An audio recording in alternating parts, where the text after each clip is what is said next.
الحمدللہ رب العالمین والصلاة والسلام علی رسول الامین اما بعد فاعوذ باللہ من الشیطان الرجیم بسم اللہ الرحمن الرحیم لا اقسم بهذا البلد وانت حل بهذا البلد۔ آج ہم سورہ بلد کا مطالعہ کر رہے ہیں۔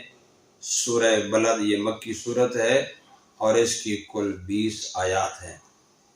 اس سورت کے اندر اللہ تعالیٰ خاص طور پر مکے کے مشرکین کو متوجہ کر رہے ہیں اس بات کی طرف کہ جب ان کو اللہ کے راستے میں مال خرچ کرنے کی دعوت دی جاتی ہے تو وہ مال خرچ کرنے کی بجائے وہ بخل کا رویہ اختیار کرتے ہیں۔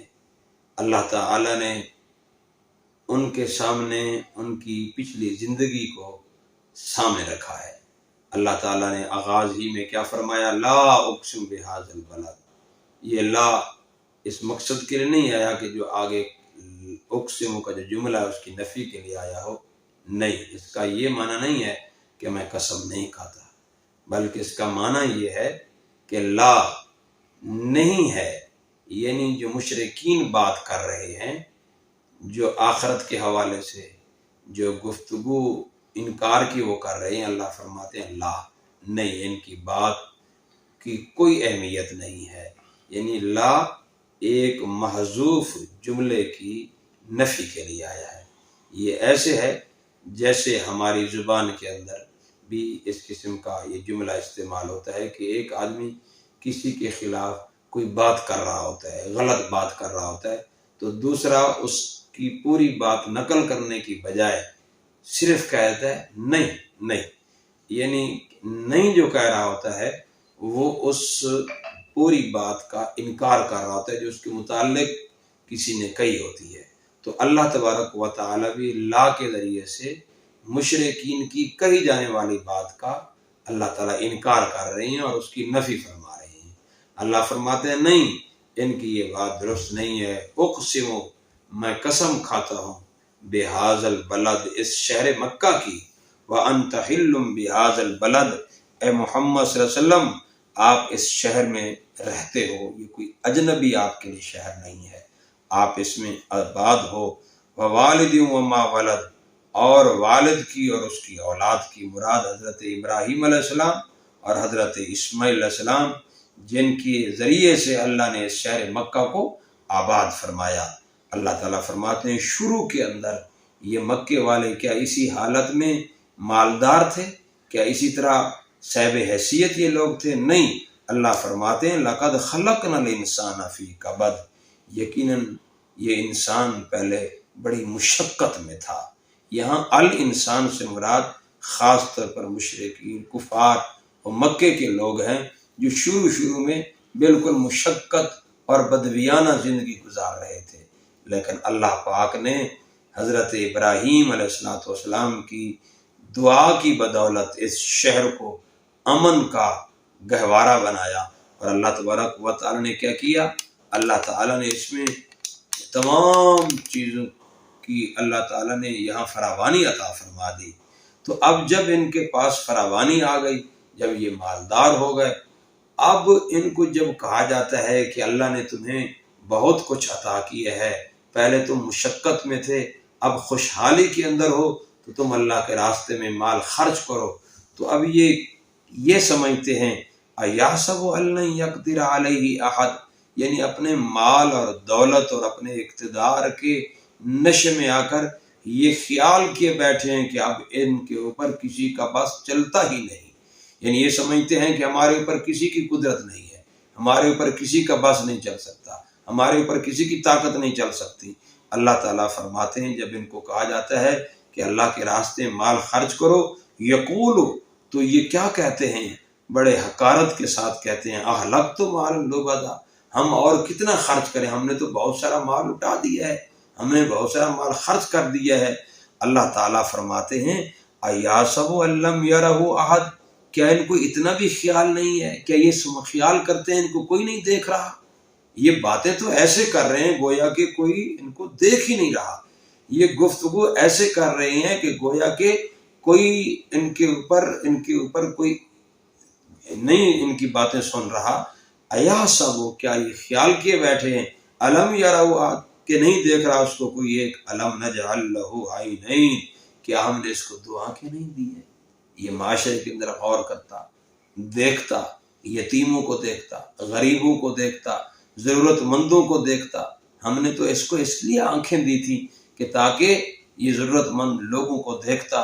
کہ ہم نے اس کو دو آنکھیں نہیں دی وَلِسَانًا وَشَفَتَيْنِ اس کو زبان اور دو ہونٹ نہیں دیے. اللہ تعالیٰ فرماتے ہیں کہ میں نے اس کو زبان دی ہے تاکہ وہ بولتا، کسی کی غریبوں کے حق میں بولتا. اس کو میں نے دو ہونٹ دیے ہیں، بولنے کے لیے دیے ہیں. اللہ فرما رہے ہیں وَهَدَيْنَاهُ النَّجْدَيْنِ اور ہم نے پھر اس کو دو راستے کیا نہیں دکھا دیے، ایک ہدایت کا راستہ ایک گمراہی کا راستہ. فرمایا فَلَقْتَحَمَ الْعَقَبَةَ ابھی تک یہ دشوار گزار گھاٹی سے یہ نہیں گزرا، یہ ابھی تک دشوار گزار گھاٹی کو اس نے کراس ہی نہیں کیا. وما ادراک ما العقبہ اللہ فرما رہے تمہیں کیا پتا دشوار گزار گھاٹی کیا ہے. اب دیکھو وما ادراک کا یہ جملہ لفظ جو ہے یہ کسی چیز کی ہولناکی کو بیان کرنے کے لیے آتا ہے یا کسی چیز کی اہمیت کو بیان کرنے کے لیے آتا ہے. اللہ تعالیٰ نے یہ جملے جا بجا قرآن میں بیان فرمائے ہیں، قیامت کی ہولناکی کے لیے بیان فرمائے. القاریۃ ما القاریہ وما ادراک ما القاریہ، الحاقۃ ما الحاقہ وما ادراک ما الحاقہ، یوم الدین وما ادراک ما یوم الدین ثم ما ادراک ما یوم الدین. قیامت کے بارے میں اللہ نے فرمایا ہے. تو لیلۃ القدر کے متعلق فرمایا انا انزلناہ فی لیلۃ القدر ما ادراک ما لیلۃ القدر. تو وہاں اہمیت کے حوالے سے تو یہاں بھی اللہ تعالیٰ دشوار گزار گھاٹی کا تعارف کرانے کے لیے یہ وما ادراکا کا جملہ بیان فرما رہے ہیں. تمہیں کیا پتا کہ وہ دشوار گزار گھاٹی کیا ہے.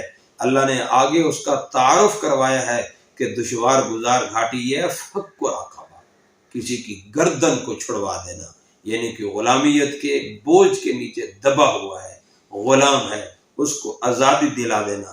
اور دوسرا او اطعام فی یوم ذی مسغبہ کسی بھوکے کو کھانا کھلا دینا. تو یہ ہے دشوار گزار گھاٹی. او اطعام فی یوم ذی، یہ فی یوم ذی مسغبہ بھوک والے دن، بھوک والے دن کی قید یہ اہمیت کے پیش نظر ہے. ورنہ تو ہر بھوکے کو ہر موقع پر ہر وقت کھانا کھلانے کی ضرورت ہے، لیکن یہاں اللہ نے فرمایا ذی مسغبہ، خاص طور پر جب مہنگائی کا عروج ہو چکا ہو، جب خور و نوش کی چیزیں مہنگی ہو چکی ہوں اور غریب کی رسائی وہاں تک نہ ہو سکتی ہو، تو اس بھوک والے دن بھوکے کو کھانا کھلانا. یتیماً ذا مقربہ، یتیم کو جو قریبی رشتہ دار ہے. او مسکین ذا متربہ، یا مسکین اور غریب جو خاک آلود ہے، جس کا کوئی کاروبار نہیں ہے، چلتا ہوا کاروبار رک گیا ہے اور وہ خاک آلود ہو گیا ہے. ایسے یتیم مسکین غریبوں کی خدمت کرنا یہ ہے دشوار گزار گھاٹی کو کراس کرنا. جب تک یہ کراس نہیں کرو گے اس وقت تک تم مومن نہیں بن سکتے. آگے اللہ نے فرمایا کہ یہ کام کرنے والا کون ہو، ثم کان من الذین آمنوا پھر ہو یہ ان لوگوں میں سے جو ایمان لائے، وتواصوا بالصبر اور ایک دوسرے کو صبر کی تلقین کرتے رہے، وتواصوا بالمرحمہ اور ایک دوسرے پر رحم کی تلقین کرتے رہے.